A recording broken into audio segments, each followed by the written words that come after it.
Ndani ya wekundu wa Msimbazi Simba kinasemwa kwamba mchakato wa uwekezaji ndani ya klabu hiyo muda si mrefu unaenda kutimia.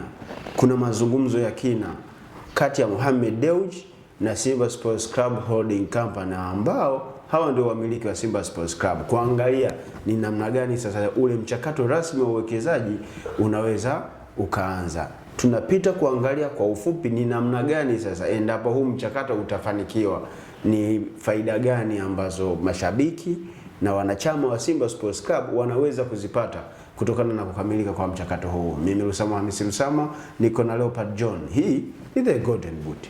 Leopard. Inawezekana mchakato ambao umerasi kwa takriban miaka 7 mpaka 8 unaweza kutamatika ndani ya kipindi hiki cha miezi 2-3. Na inasemekana kwamba wako hatua za mwishoni kabisa kabla hawajapewa ile certificate ya kuthibitisha kwamba tayari Simba Sports Club inaweza ikajiendesha kama kampuni. Ni vitu gani ambavyo Simba Sports Club wanaweza wakanufaika navyo hasa uwanjani?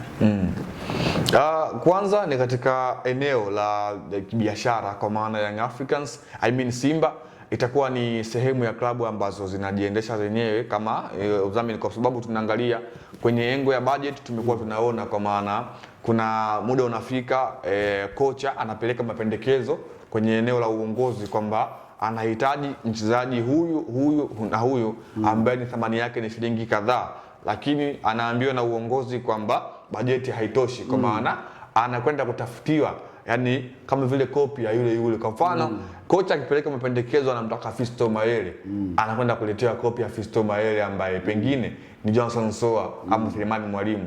Umeona kitu kama hicho ambacho mwalimu anakuwa amekostiwa kwa sehemu moja ama nyingine. Mwalimu akipelekewa pendekezo la kumtaka mlinzi wa kati kama vile Pedro Pinito, anakwenda kuletewa mtu kama vile Ismaila Toure ambaye anakwenda kuwa sio chaguo la mwalimu kwa 100% kutokana na nini? Na engo ya kifedha kwenye klabu kuonekana kuwa iko down. Kwa mwalimu akipewa kile kitu ambacho anakihitaji kutokana na mfumo wake, huenda ika-improve hasa katika engo ya timu kiuchezaji, timu kwenye kufanikiwa, pia kwenye mafanikio ya clubs kwenye mwaka ama kwenye msimu. Kwa maana timu kama Simba inapoanza mashindano, wao always huwa wanaanza kwa kufikiria mafanikio makubwa, kwanza kutoa ubingwa wa ligi kuu ya NBC Premier League na makombe mengine ambayo watakuwa wanashiriki. Lakini kwenye michuano ya CAF wao huwa wanawaza pengine hata nusu finali mpaka pia kufika hatua ya finali ama kuchukua ubingwa kabisa kwenye hiyo michuano. Kwa hiyo unaona timu kama Simba sasa hivi mafanikio yao ni makubwa, so lazima pia wawe wana top players barani Afrika ambao wanaweza wakasaidia klabu kuweza kupata matokeo kama mazuri kwa upande wao na kuwapa faida kile ambacho wanakihitaji. Kwa endapo huu mchakato utakamilika wa Simba Sports Club kwa kampuni na kujiendesha kibiashara kama ulivyosema, inaweza ikapelekea hii minong'ono tunayosikia, tajiri atoi pesa, tajiri hivi, tajiri vile, inaweza ikapelekea hii migogoro kupungua au bado itaendelea kuwepo kwa sababu binadamu anabaki kuwa yule ambaye anaweza akawa na nafasi ya kuendelea kutoa pesa?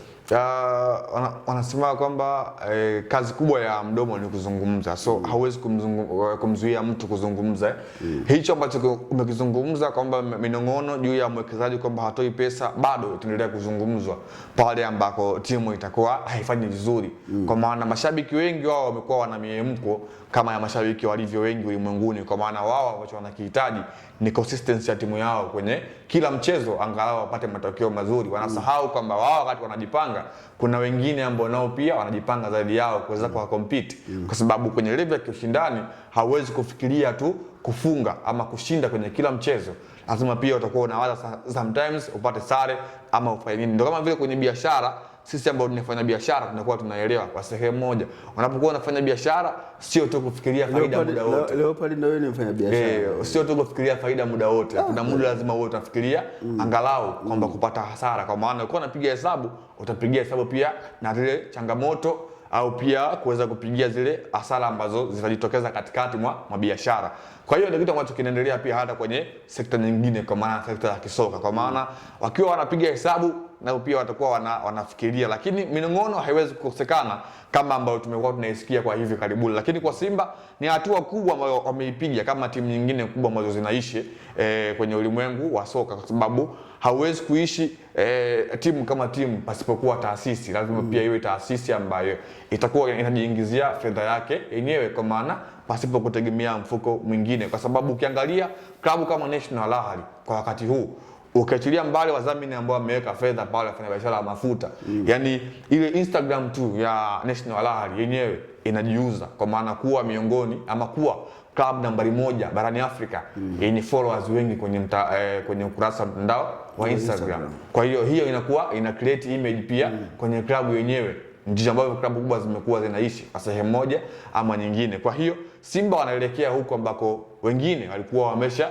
anza zamani, kwa maana zile klabu kubwa barani Afrika zimekuwa zinaishi hivyo kwa sehemu moja ama nyingine. Kuwepo kwa viongozi ambao wanaonekana kutokuungwa mkono na wanachama haiwezi kupelekea hata hii kampuni ambayo itakuja kuendeshwa kibiashara ikashindwa kufanikiwa, kwa sababu tu kunaweza kuwepo viongozi ambao hawaungwi mkono na wanachama na hao wanachama ndio watumiaji wa bidhaa zitakazokuwa zinazalishwa na kuuzwa na hii klabu. Of course huwa napenda kutulia mfano National Al Ahly, sio kwa Simba tu kwamba viongozi wake ndio ambao hawatakiwi na wanachama.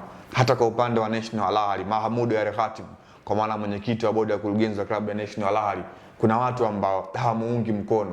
Wewe mwenyewe tulisamwa kwenye eneo ambao unafanyia kazi, sio wote ambao wanakuunga mkono. Sasa wewe hauwezi kujua Yusufu anakuunga mkono ama hakuungi mkono, Glory anakuunga mkono ama hakuungi mkono. Kwa hiyo sio wote ambao watakuwa wanakuunga mkono, na hivyo ndio imekuwa kwenye klabu zote. The same hata kwenye shirikisho la soka barani Afrika, kwa maana CAF, Patrick Motsepe, sio wengi ambao wanamuunga mkono kwenye hilo eneo. Yaani kwenye kila kitu cha maendeleo hakosi kuwa na upinzani. Tasema hata pia kwa rais wa FECAFOOT, kwa maana Cameroon, Samuel Eto'o, anapokea huo upinzani kutoka kwa sehemu mbalimbali. Kwa hiyo huo ndio mpira wa Afrika umekuwa tunaishi hivyo.